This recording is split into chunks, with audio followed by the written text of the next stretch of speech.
Oke, bismillahirrahmanirrahim. Assalamualaikum warahmatullahi wabarakatuh. Tadi pun ya kembali bertemu dengan Bapak Willy Anggrian ya dalam channel saya kita semua Abang Willy berbagi itu pintar. Ya anak-anakku yang hebat-hebat dimanapun kalian berada, masih bersama Bapak Willy Anggrian ya pada materi yang sama yaitu sistem reproduksi manusia.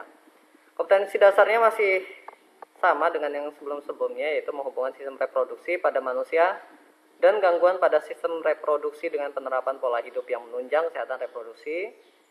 Kemudian keterampilannya menyajikan hasil penelusuran informasi dari berbagai sumber terkait kesehatan dan upaya pencegahan gangguan pada organ reproduksi.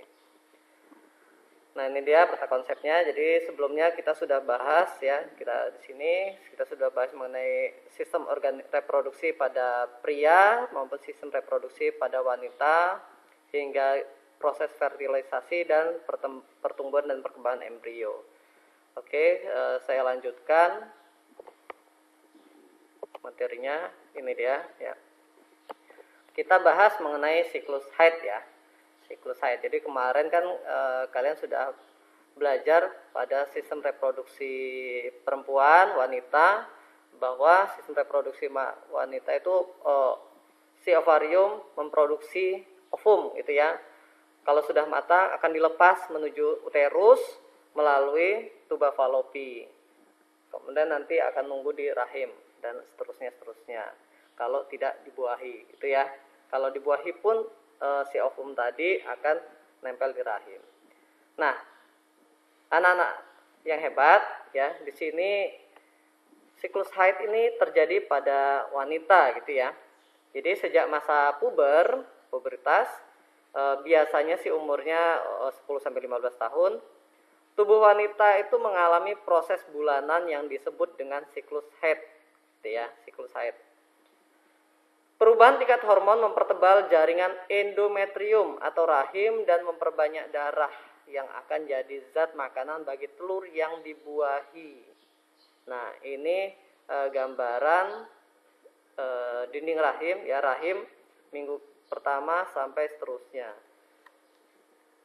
Nah, ini dia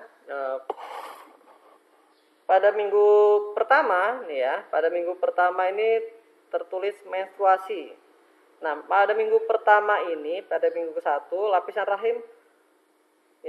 rahim ini luruh dan keluar sebagai aliran darah haid melalui vagina. Jadi ini pada siklus menstruasi, pada saat menstruasi, dindingnya ya, lapisan rahimnya akan luruh dan keluar.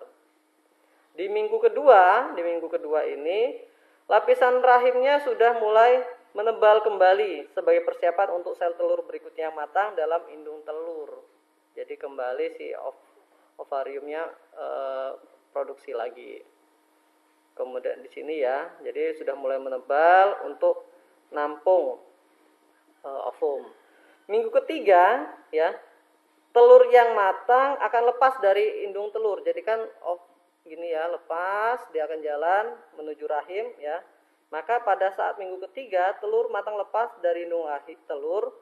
Telur dapat dibuahi dalam waktu 36 jam di dalam saluran telur. Jadi dia nunggu di sini, proses perjalanannya 36 jam waktunya di dalam saluran telur, oviduct atau tuba falopi.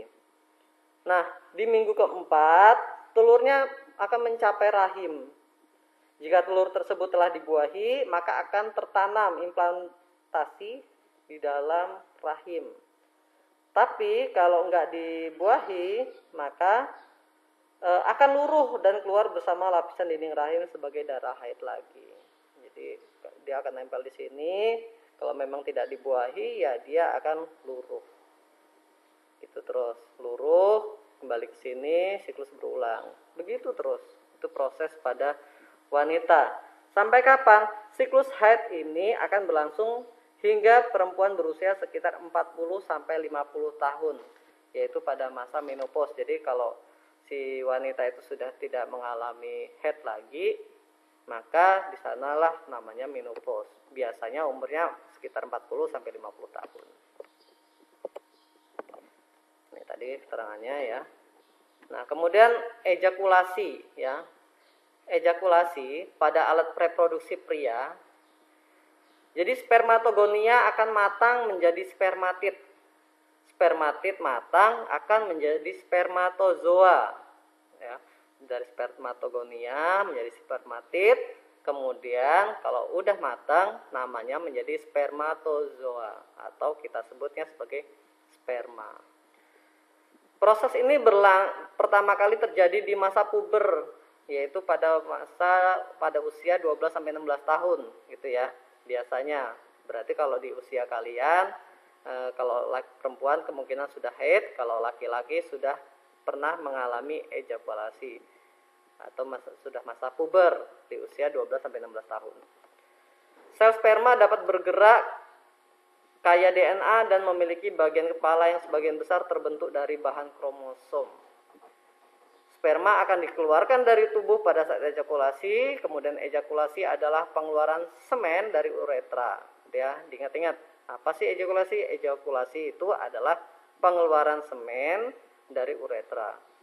Pada anak remaja, ejakulasi biasanya terjadi pada saat mimpi basah. Ya, itu tandanya pertama kali ejakulasinya. Biasanya begitu. Atau ya bisa jadi nanti berulang lagi mimpi basah lagi. Itu proses ejakulasi pada remaja. Cairan yang diejakulasi adalah semen, yaitu cairan yang mengandung sperma. Jadi walaupun masih remaja, ya mulai dari remaja kalian sudah punya namanya cairan semen yang isinya apa? Yaitu salah satunya adalah isinya sperma. Nah sebenarnya video mulai dari proses ejakulasi sampai fertilisasi gitu ya, kemudian pertumbuhan perkembangan janin itu sudah saya bagikan di classroom ya, silakan kalian tonton videonya. Nah, anak-anak hebat semua, ternyata organ reproduksi kita ini punya kelainan dan bisa juga punya penyakit ya. Ada banyak penyakit ya, ini beberapa contohnya. Yang pertama namanya ada gonorea. Sebenarnya mohon maaf, sebenarnya gambarnya ada tapi tidak Bapak tayangkan ya. Jadi kalian kalau memang penasaran ya silahkan cari sendiri di Google, tapi ya hati-hati. Serem ya. Ngeri sekali ya. Ngeri sekali penyakit ini. Semoga kita semua jauh-jauh ya. Oke. Nih, gonorea ya atau penyakit kencing nanah namanya. Gonorea itu penyakit kencing nanah. Disebabkan oleh bakteri Neisseria gonorrheae. Penyebab bakterinya Neisseria gonorrheae. Kemudian chlamydiasis, yaitu disebabkan oleh bakteri Chlamydia trachomatis. Ada namanya penyakit sipilis. Ini ya, sipilis itu biasanya orang nyebutnya penyakit raja singa. Penyebabnya oleh bakteri Treponema pallidum. Kemudian ada herpes genitalis. Ini herpes mirip ini ya, kalau kalian tahu namanya yang bintik-bintik itulah ya. Itu herpes. Kemudian ini candidiasis, yaitu kalau pada wanita mengalami keputihan. Disebabkan oleh apa? Biasanya disebabkan oleh jamur Candida albicans. Seperti apa? Ya, kalau mau ini silakan kalian googling, tapi ya hati-hati. Karena saya yakin itu tidak menarik untuk dilihat ya. Nah, gimana sih cara menjaga kesehatan organ reproduksi kita ya? Jadi organ reproduksi kita itu harus kita jaga anak-anak supaya tidak kena penyakit-penyakit yang seperti tadi sudah disampaikan. Wah kalau kalian lihat gambarnya, aduh, amit-amit lah, jangan sampai kita semua kena ya. Jangan sampai kita kena. Nih, caranya pertama dengan menjaga kebersihan organ reproduksi bagian luar. Jadi dijaga kebersihannya. Kemudian mengkonsumsi makanan yang higienis dan cukup nutrisi, yaitu makanan yang steril, serta bebas racun dan bahan kimia yang berbahaya. Kemudian tidak mengenakan celana yang terlalu ketat karena dapat menyebabkan peradangan pada organ reproduksi. Ya, hati-hati para laki-laki biasanya senang kadang-kadang atau laki-laki ini biasanya pakai celana-celana ketat karena itu bikin peradangan, bikin luka ya pada organ reproduksi. Kemudian mengenakan pakaian dalam berbahan katun yang dapat menyerap keringat untuk mencegah kondisi lembab yang dapat memicu perkembangan bakteri. Ini sebaiknya pakai underwear, pakaian dalam yang bahannya katun yang bisa menyerap keringat. Kemudian tidak melakukan hubungan seks bebas karena berisiko tinggi terkena penyakit kelamin yang berbahaya seperti AIDS dan sifilis. Nih, Bapak sampaikan begini anak-anak yang hebat-hebat, pintar-pintar. Nanti di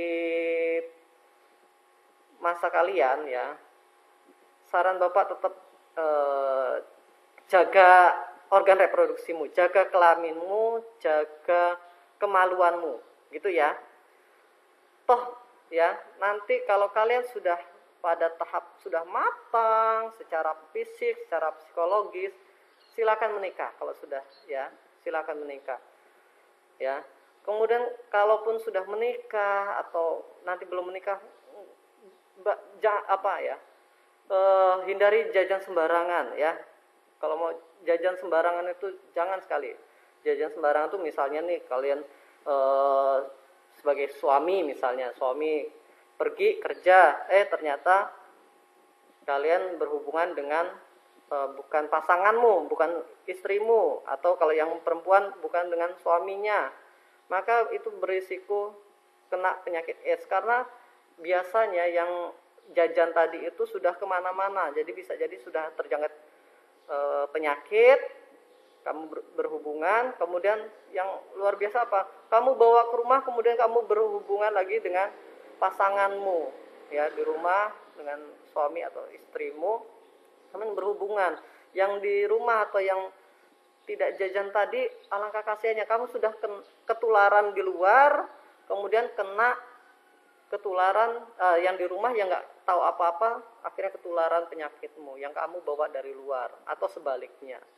Ya, yang ternyata yang perempuan yang berhubungan sama orang luar, ya akhirnya suaminya yang tidak tahu apa-apa, akhirnya kena penyakit. Dan apabila ya ini ada yang lain lagi, kalau memang dari kalian bujang atau masih gadis itu kalian punya penyakit, itu alangkah baiknya sudah terbuka dari awal sebelum menikah. Kalian terbuka sama calon pasangannya. Oh, bahwa saya sekarang saya kena penyakit ini.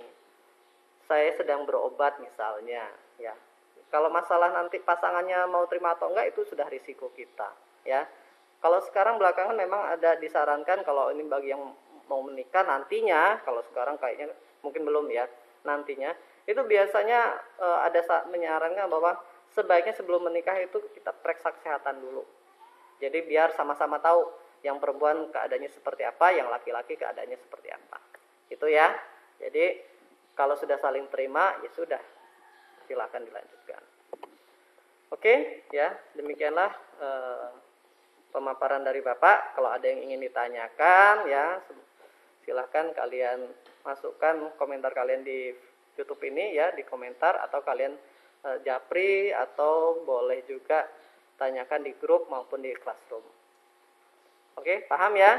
Silakan kalau kalian ingin memperkaya referensi, silakan kalian buka-buka dari buku yang sudah Bapak bagikan atau dari video maupun YouTube di internet dari media-media yang memang terpercaya.